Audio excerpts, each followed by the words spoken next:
Скажется. Добрый день, уважаемые коллеги. Это обычная практика, когда мы подводим итоги первого полугодия. Первый выезд — это Гулиевский район. Сегодня мы еще продолжим работу, посетим Сухумский район.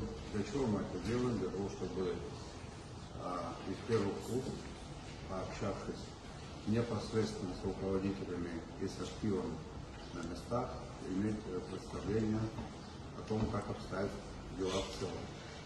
Конечно, я внимательно слушал выступающих, у меня были материалы, я с ними ознакомился, прежде чем сюда приехать.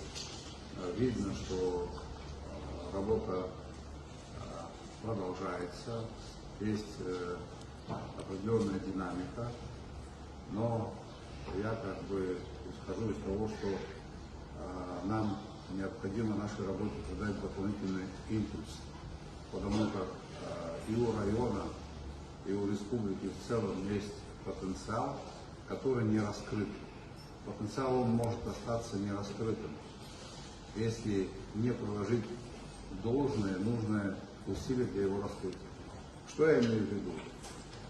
Вот выступал начальник налоговой инспекции, и вот вы называли цифры о том, что налоговые поступления и в прошлом году, и в этом году, вы сравнивали с аналогичным периодом прошлого года, есть сверхплановый доход. И это, конечно, хорошо. А вот у меня вопрос такой к начальнику инспекции. А когда появились сверхплановые доходы, как обстояли дела в 2021, 2020, 2019? Были сверхплановые доходы в плане пополнения бюджета? Где начальник инспекции? Мы практически выполняем плановые показатели ежегодно. Но при выполнении планов, можно сказать, 2020 года увеличилось. Понятно.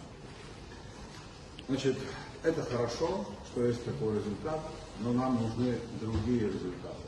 Вот глава района информировал, мы обсуждали, конечно же, Гулиевский район имеет колоссальные возможности.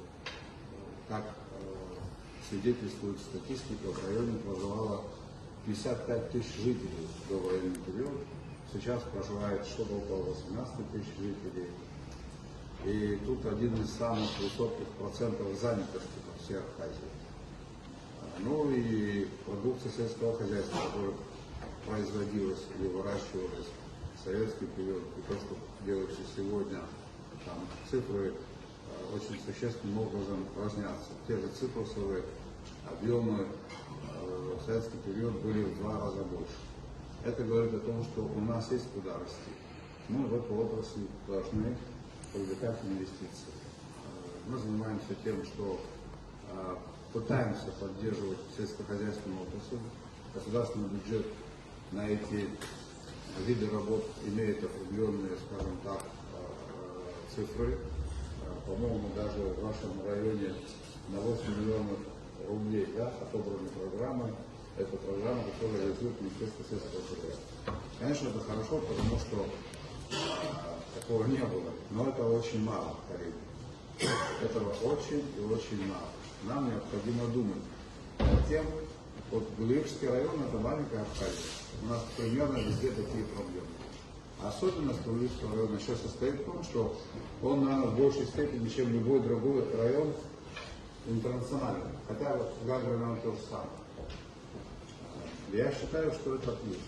А вот как нам сделать так, чтобы наши возможности были больше? Как нашим возможностям расшириться? Самая главная задача, которая стоит у руководства страны, это обеспечить, первая самая главная задача, это обеспечить безопасность наших граждан в самом широком смысле этого слова, начиная от военной безопасности. Как это сделать, не имея на то соответствующие возможности экономические? Поэтому мы можем долго говорить, мы можем, скажем так, обсуждать разные проблемы И в конечном итоге решение большинства проблем, не только проблем безопасности, социально-экономических проблем, социальных проблем, будет упираться в то, что не хватает денег в бюджете. Поэтому параллельно вот эти вопросы нам необходимо решать. Обеспечение безопасности государства и решение экономических вопросов. Вы знаете о том, что в стране развернулась, некоторые ее называют дискуссией, я так бы сказал, идет такой широкий обмен мнениями. Правительство подготовило, по моему поручению, я был автором этой идеи, программу развития туристической отрасли. Вы, наверное, знаете, как идет обсуждение, в том числе в парламенте, в общественной партии и движении. Очень много в этом вопросе, на мой взгляд, этот вопрос, который в большей степени является экономическим, он политизирован. Да, это шаг, который ранее нами не был совершен. Какие этот шаг могут нести риски? Вот в этой плоскости обстоятельного разговора мы хотим и ждем. У нас есть что ответить. У меня, как у президента, у членов, у кабинета министров, у министров, для чего это делается? Как нам обеспечить быстрый рост? Вот я глава района докладывал, да, у нас есть такие планы, мы очень надеемся, на то, что этот план будет реализован по восстановлению воздушного сообщения между Абхазией и Россией. Но вы, жители Дмитровского района, знаете о том, что насколько это было, скажем так, во всех отношениях хорошо, полезно, когда работал аэропорт. Старшее поколение знает. Целый город был основан в связи с тем, что был аэропорт. Но даже в советские времена Сухумский аэропорт не был прибыльным предприятием. Все это работало в рамках Министерства гражданской авиации. И в целом эта отрасль была прибыльной, и отрасль датировала там отдельные свои составные предприятия. Что и было на примере города Сухум, аэропорта города Сухум. Сейчас для того, чтобы реализовать